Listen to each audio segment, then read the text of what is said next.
Well, for a couple of weeks this summer, we're staying here at the Hotel Montelupo, which is in the heart of the Piedmont area of Italy. It's a little unassuming from the front,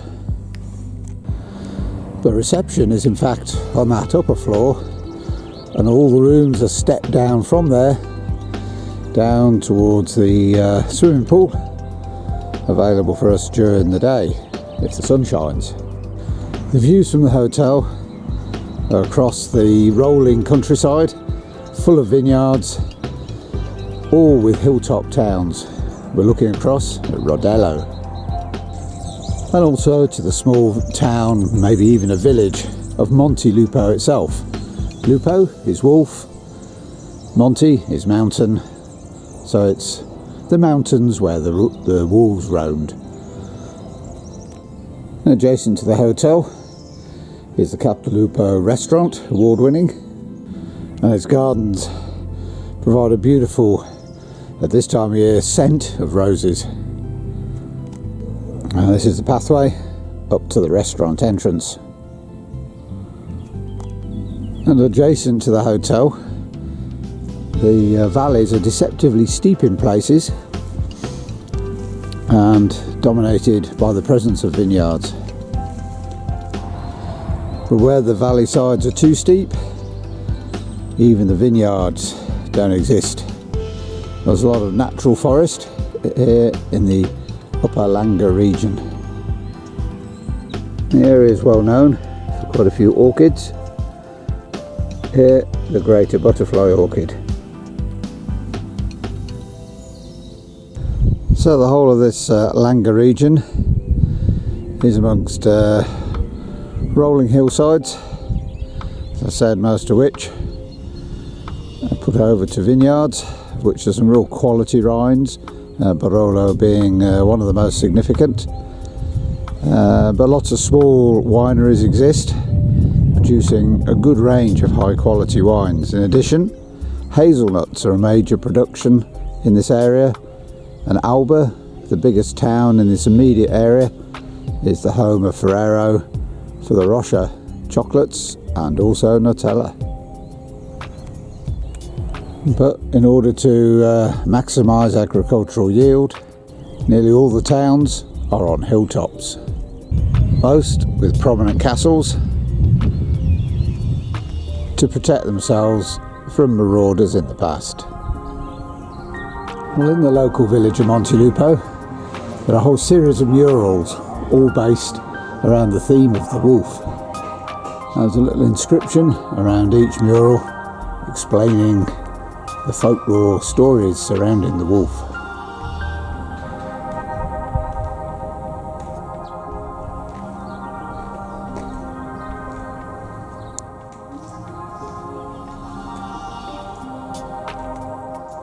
Some of them are very current, or thankfully now historic. This one was about lockdown.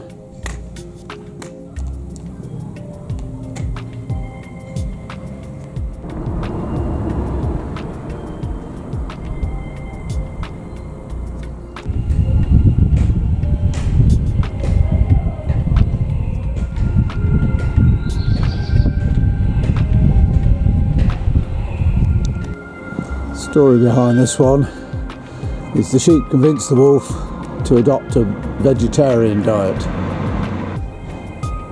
And this is about Prince Ivan, the bird of fire, and the grey wolf.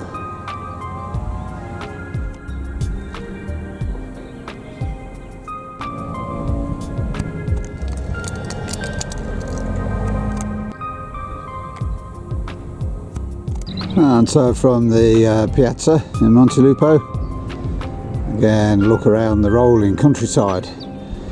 Storms are threatened later, and it's gone quite humid, and it's gone pretty hazy as well. At Rodello opposite, it's fairly clear to see.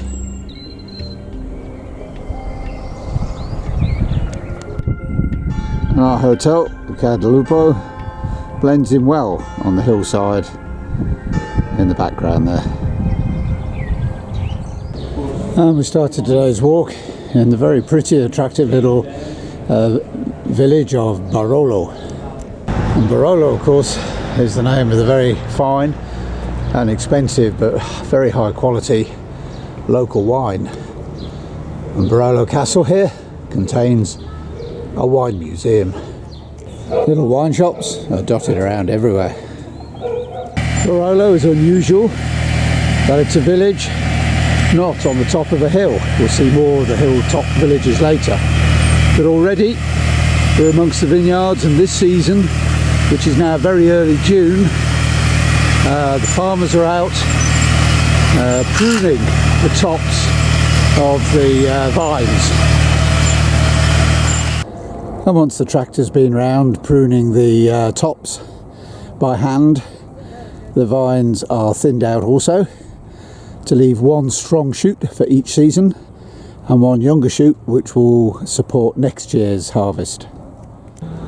But Barolo, the village down there, I've already said, it's quite rare to see it in a valley rather than on a hilltop. But this particular valley is just surrounded by the vines to make this quality Barolo wine. And it's the Nebbiolo grape stock that is used for that production.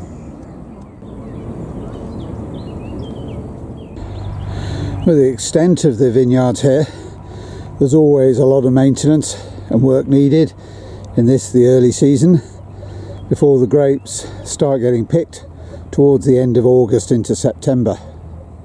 And the poppy is the most wonderful splash of colour that we're seeing between a lot of the rows here.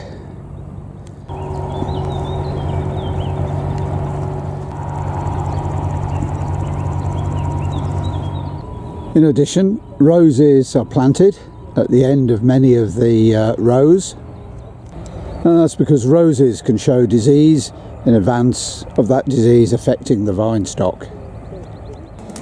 And then as we proceeded, and this is only about a 6.5 mile walk today, we're heading through to Montelupo, the lower of the villages ahead, for our lunch. Identifying bottles and the midday bowl. But from day one, very first.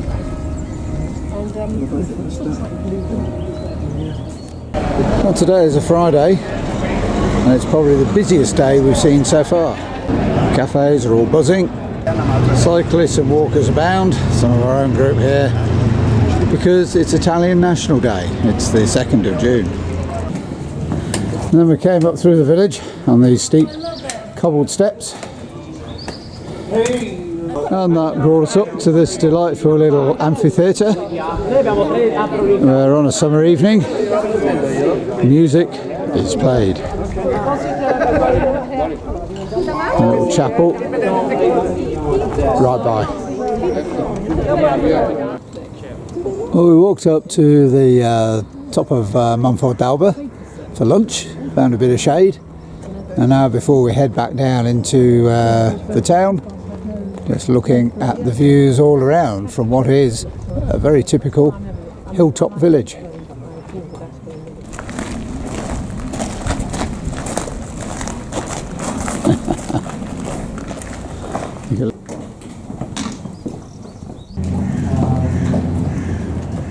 And so we made our way back down to the piazza underneath.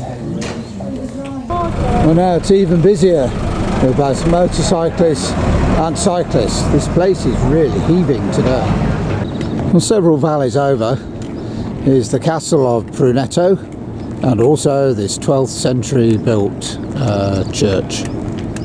Although in a remote location, the castle here is strategically placed, which is about a day's walk from the Mediterranean, so it was the first point of defence inland from the sea.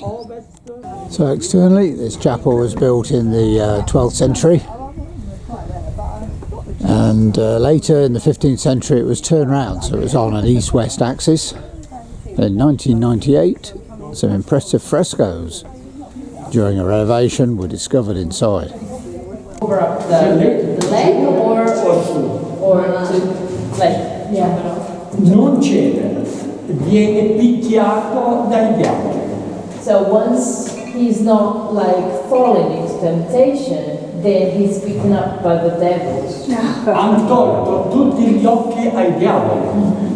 perché è dagli occhi che si ruba l'anima. Togliendo gli occhi ai diavoli non avevano... Painted without their eyes, okay? So the eyes are not painted, are not figured. That's because it is said that you can see a soul, you can get a soul through the eyes of a person.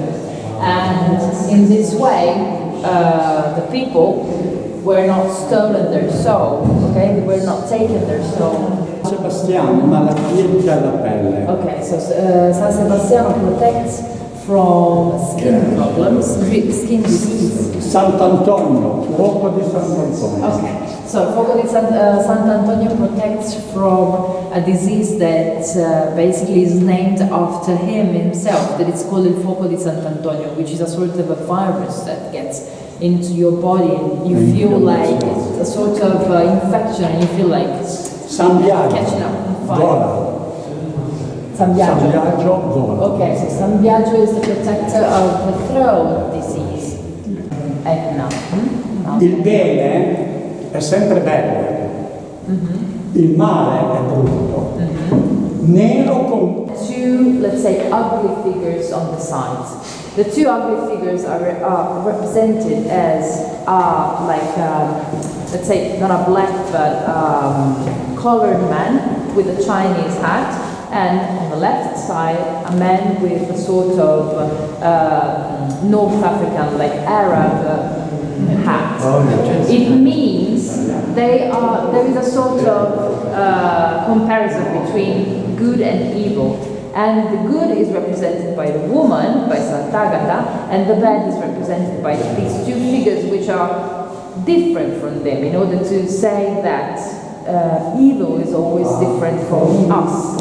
And the body of Jesus Christ is is painted in a very precise and way. Yeah. Il pareo che attorno ai fianchi è delicato, che si vede l'ombra interna delle cosce. So it's the protector of the pliers. Yeah, has a pair of pliers. Gesù bambino ha un uccellino in mano, perché secondo i Vangeli in his hand, and that's because by the books they say that baby Jesus Christ used to make birds, like playing with mud. He used to make birds, and then birds took actually went into life and flew away. So that's a symbol. It doesn't matter what angle you look at St. Peter from, he's always looking at you. San Pietro ha le chiavi. The witch that you see on top right. The castle here is around 50 kilometres from the Mediterranean, built on 3 floors, and really owned by a noble person of the era who owned the land and its value. So now moved on to the very delightful, pretty little village called Bossolasco, and it's also known as the Village of Roses. And seemingly out of nowhere, roses abound. Right on the edges of the buildings and through on the narrow roads and streets.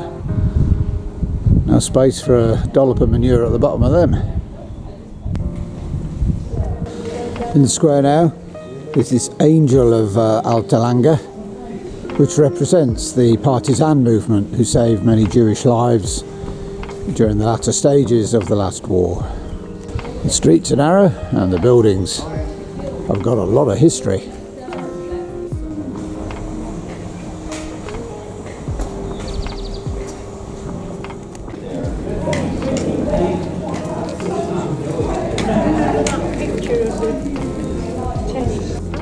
There's lots of sculptures, either stone or wood too. So I stopped by here. Obviously red squirrels. Gathering together and the feast time. Yeah.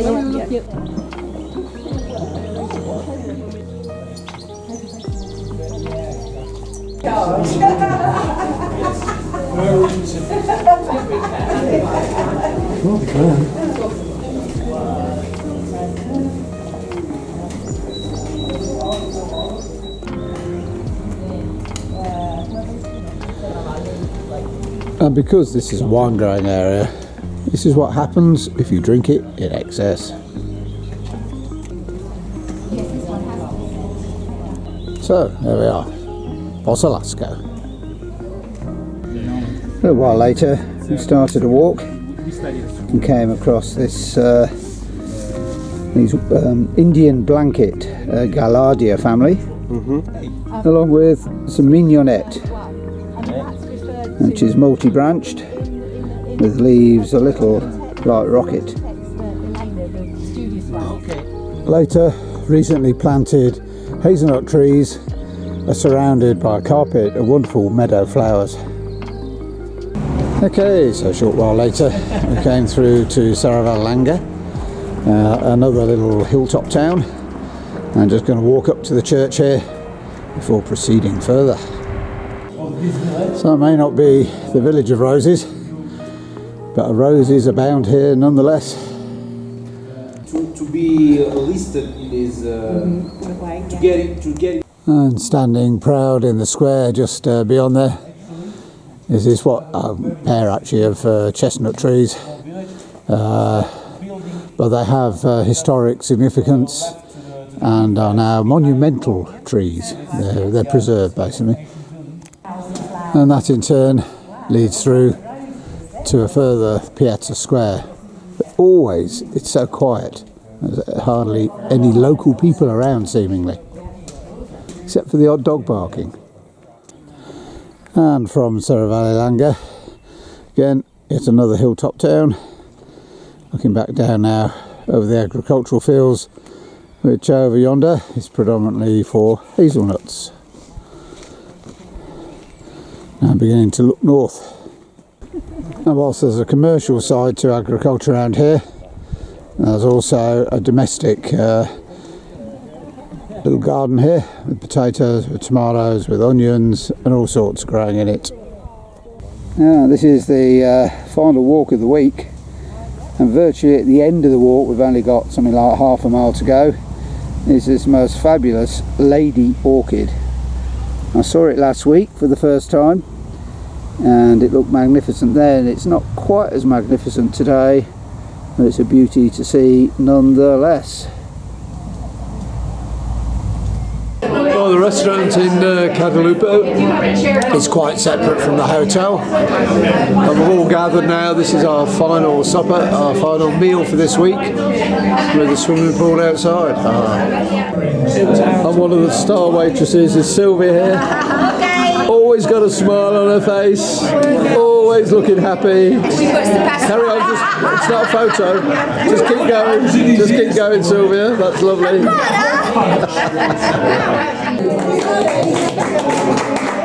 So we've not only got a dessert one here, but Jonathan also had a birthday today. Happy birthday to you. Happy birthday to you.